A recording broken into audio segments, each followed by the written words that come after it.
De volta agora às 7h29, eu recebo agora o delegado de Polícia Civil, Dr. Enio Maia, para falar sobre audiência de custódia. Você sabe o que é audiência de custódia? Como funciona? Quem deve estar presente nessas audiências? Quais são as questões controvertidas ou as controvérsias na audiência de custódia? Tudo isso será respondido agora pelo Dr. Enio Maia. Doutor, boa noite, seja bem-vindo ao programa Independente. Boa noite, Igor. Boa noite a todos os presentes no programa. Boa noite a todos que estão assistindo. Vamos discutir um pouquinho aqui de audiência de custódia e tentar tirar a dúvida de todos. Doutor, a audiência de custódia é, para as pessoas entenderem logo do começo, é o que obriga o preso em flagrante que seja apresentado na autoridade judicial no prazo de 24 horas. Mas eu queria que você falasse como surgiu a audiência de custódia e como é que funciona exatamente todo esse trâmite. Bem, é o seguinte, a audiência de custódia, ela surgiu primeiramente foi um pacto internacional, uma Convenção Americana de Direitos Humanos. Então, essa convenção diz que qualquer pessoa presa em flagrante tem que ser apresentada à autoridade competente para verificar a legalidade dessa prisão em 24 horas. Então, no Brasil, o CNJ sentiu a necessidade de regulamentar essa situação de audiências de custódia no Brasil, já que não existia. Então, ela regulamentou e normatizou a apresentação de toda pessoa presa em flagrante delito, a sua apresentação ao juiz no prazo de 24 horas, como também ao promotor de justiça e a um defensor público. Esse juiz ele vai verificar e analisar a legalidade da prisão, como também a continuidade da prisão, se esse cidadão deve continuar preso ou se ele vai responder em liberdade. Então tudo vai ser decidido na audiência de custódia. Exato. Quanto a essa questão da legalidade da prisão, não Sei. tudo. A questão da legalidade da prisão, como também a continuidade da prisão ou não. O juiz não entra no mérito da questão em si. Se ocorreu crime ou se não ocorreu crime, ele vai verificar a legalidade, se aquela prisão foi legal e se deve ser continuar preso ou não. Aí nós temos uma outra questão também, que, conforme você falou aí, é no prazo de 24 horas e prisão em flagrante. Se não for prisão em flagrante, não vai apresentar na audiência? Sendo uma prisão com mandado de prisão, representei uma prisão preventiva e o juiz deferiu, também hoje está sendo apresentado na audiência de custódia. Então são esses dois casos? Exato. Aí o juiz, tanto na de mandado de prisão como na de prisão em flagrante delito, o juiz só analisa a legalidade da prisão, principalmente na de mandado. Ele só analisa a legalidade. Ele não vai analisar se continua preso, porque ele já deferiu a prisão na de mandado. Então ele verifica só a legalidade da prisão.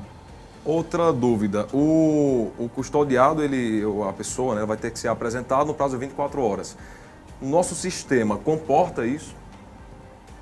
Bem, aí é uma questão bem complexa, o que, no meu entendimento, é uma opinião minha. Sei. A audiência de custódia no Brasil surgiu justamente para resolver um problema da superlotação dos presídios no Brasil. A gente é de conhecimento notório e público de que os nossos presídios comportam um número de presos bem maior do que a capacidade normal deles. E, infelizmente, a nossa classe política não tem interesse de construir outros presídios para colocar esses presos que estão em número excedente nos presídios atuais, até porque preso não vota. O preso ele tem suspenso seus direitos políticos, então ele não volta. Então não é muito interessante para o político construir presídio, já que esse pessoal não vai votar. Então existe esse problema da superlotação dos presídios. Então o que é que ocorreu? O juiz analisa a continuidade da prisão ou não desse cidadão que foi preso. Então, por exemplo, se eu prendi alguém em flagrante delito por um crime de furto, que é um crime que não tem violência ou grave ameaça, dificilmente essa pessoa vai ser presa, continuar presa. Por quê? Porque, em razão da superlotação dos presídios, se recomenda que quem fique preso são os crimes mais graves, crimes com violência ou grave ameaça, um crime de tráfico. Então, como o furto não tem violência ou grave ameaça, se ele não for reincidente, multirreincidente, dificilmente ele ficará preso. Alguma pergunta? Manassés? A audiência de custódia, ela ajuda ou atrapalha o serviço da polícia? Porque eu sou leiga, né? Estou aprendendo agora com o senhor nos explicando aí. Mas, às vezes, a gente está ouvindo sobre algum tipo de coisa, de crime que aconteceu, e sabe que a pessoa que cometeu foi liberada na audiência de custódia. Para a população, isso dá uma revoltazinha. Como se a audiência de custódia, ela meio que ajudasse a pessoa que comete o crime. Aí eu queria saber, na visão da polícia, a audiência de custódia ajuda nesse tipo de situação ou atrapalha um pouco? Boa noite, primeiramente. Boa noite. Realmente, tem as duas vertentes aí. Ela tanto ajuda, como às vezes atrapalha. Ajuda em quê? Ela dá mais sustentação à nossa prisão quando o juiz avaliza. Então, se a gente prende alguém em flagrante e o juiz, 24 horas depois, avaliza essa prisão, ela se torna mais forte para uma discussão futura processualmente. Mas enfraquece em que sentido? Quando a gente prende alguém também, em que a gente acredita que aquela pessoa deve ficar presa, cada cabeça é uma sentença. Então são vários juízes, cada um tem um entendimento. A gente sabe que nossos tribunais também possuem vários entendimentos. O Supremo Tribunal Federal, o STJ, possuem várias vertentes de jurisprudência. Então algumas favoráveis aos investigados, aos presos, e outras jurisprudências desfavoráveis. Então, quando alguém é solto e que a gente entende que deveria ficar preso, às vezes vem um sentimento da polícia estar enxugando gelo. E para a população também um sentimento de injustiça. Mas é como eu disse, são vários juízes, cada um tem uma cabeça, cada um tem um entendimento. Então, a gente não é obrigado a concordar com todas as decisões, como também não são obrigados a concordar com nenhuma decisão nossa de prisão em flagrante. Então, sempre vai existir controvérsias. Doutor Enio, quantas, numa porcentagem, eu diria em termos de Santa Cruz do Capibaribe, já que o senhor é delegado titular aqui, a cada 100 prisões, a média é que quantos, na hora da audiência de custódia, saem pela porta da frente e vão responder em liberdade, digamos assim, o crime que se aponta que essa pessoa praticou? Boa noite, Manassés. Eu não tenho uma porcentagem, ainda não recebi nenhuma pesquisa nesse sentido. Não tenho como lhe responder de forma objetiva essa pergunta.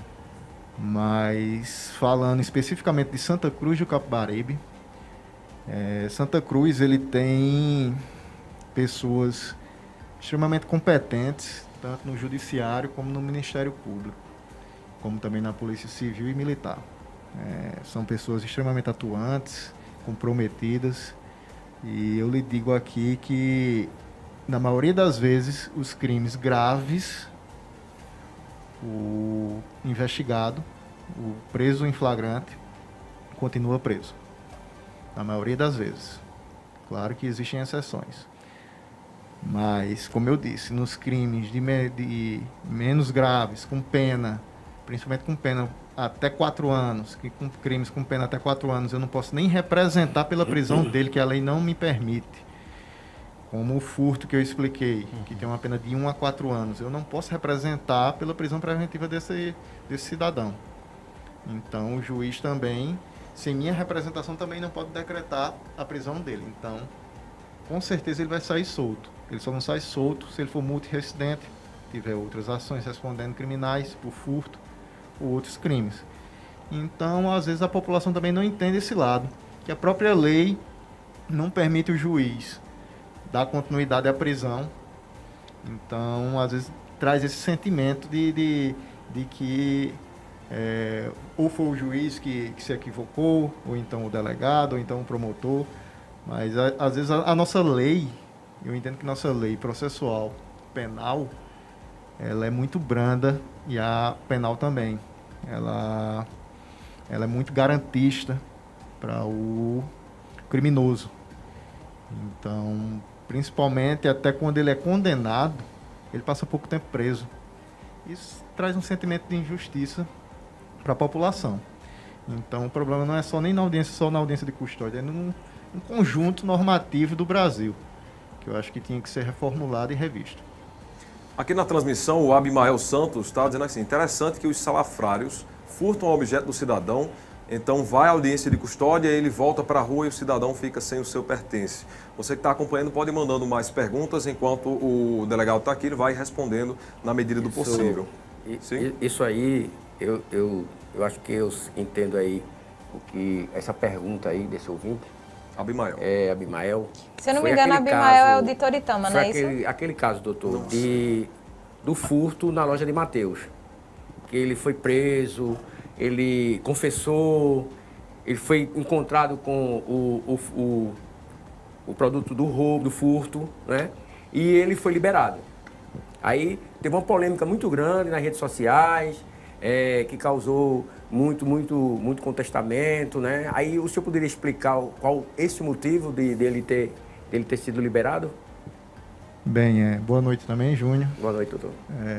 É mais um caso em que, às vezes, a população, por não saber as regras da nossa legislação, às vezes acha que foi o delegado que foi conivente ou então que não analisou direito a situação.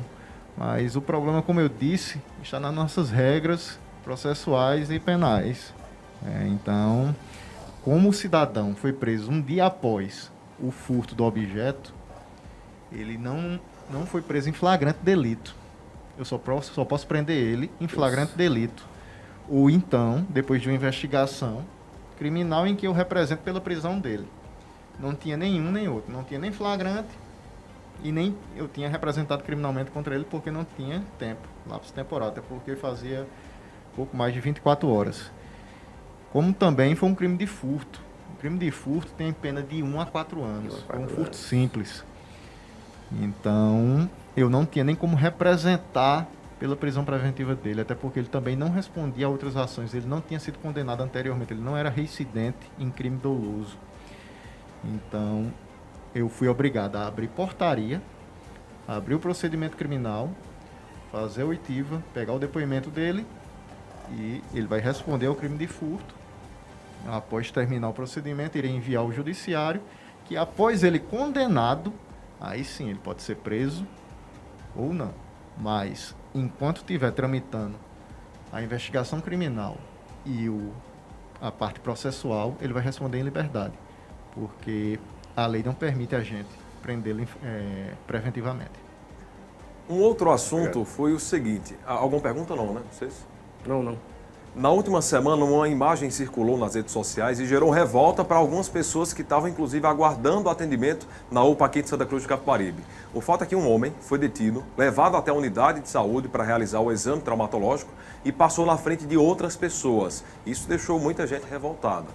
Doutor Enio Maia, eu queria que você explicasse quais são os tipos de direito que essas pessoas têm, direitos e preferências. Bem, é uma questão controversa também. A gente tem uma legislação estadual aqui no estado de Pernambuco que permite o policial, principalmente o policial civil, ele ter preferência em lotéricas quando for depositar valores de fiança e etc. Ou seja, o policial está em trabalho. Então, às vezes, a população está ali na fila, às vezes tem outras coisas para fazer, está com algum problema e às vezes não entendem, acham que o policial está passando ali na frente para pagar uma conta particular, e não é. Para exercer sua profissão. E na UPA, da mesma forma, o policial militar que leva um preso, para fazer um exame traumatológico, ele está ali trabalhando e quando ele passa à frente ali das outras pessoas, não é para ter um privilégio pessoal. Ele não tem um privilégio. Nem um privilégio para o criminoso. E nem para o criminoso. O que é aquilo ali? Se o policial militar não passar à frente ali daquelas outras pessoas que estão ali na UPA, a nossa cidade não vai ficar resguardada. Ou seja, ele passa na frente para ser feito o exame traumatológico, o preso ser deixado na delegacia, feito o procedimento mais rápido possível para o policial militar voltar para a rua. Se acontecer do policial militar levando o preso não for atendido, vai ficar um congestionamento, muitas vezes, de policial lá com o preso. E a cidade vai ficar desguarnecida. Então, é isso que a gente não quer. Então tá aí, bem esclarecidos os pontos. Mais alguma pergunta?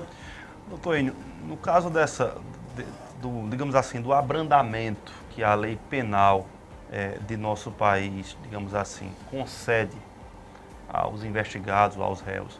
O senhor diria que o concurso formal, ou seja, quando o agente, num ato só, ele pratica o mesmo crime, digamos, contra várias pessoas, e aí se aplica a questão da exasperação da pena, que é ele não responde por todos os crimes, mas responde de 1/6 à metade no aumento da pena.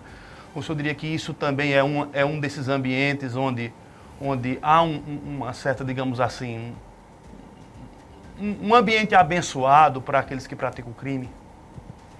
Bem, Manassés, realmente é um privilégio para eles, quando tem um aumento de pena menor do que deveria ter. Se o cidadão cometeu 2, 3, 4, 5 crimes de furto ou roubo, deveria responder pelas penas somadas em concurso material. Mas a lei abre esse espaço e tem todo um entendimento, um embasamento jurídico para isso. Então, a gente não tem nem como discutir com a própria lei, né? Então, infelizmente, como eu disse, o nosso ordenamento jurídico brasileiro tem brechas que abrandam a pena para vários criminosos. Muito bem, doutor Enio Maia, o nosso tempo é bem curtinho, mas eu quero dizer que a gente ficou muito feliz em receber sua presença aqui no estúdio e sempre estaremos abertos para novas entrevistas. Eu que agradeço o espaço de vocês aqui, para a Polícia Civil, para a gente esclarecer um pouco.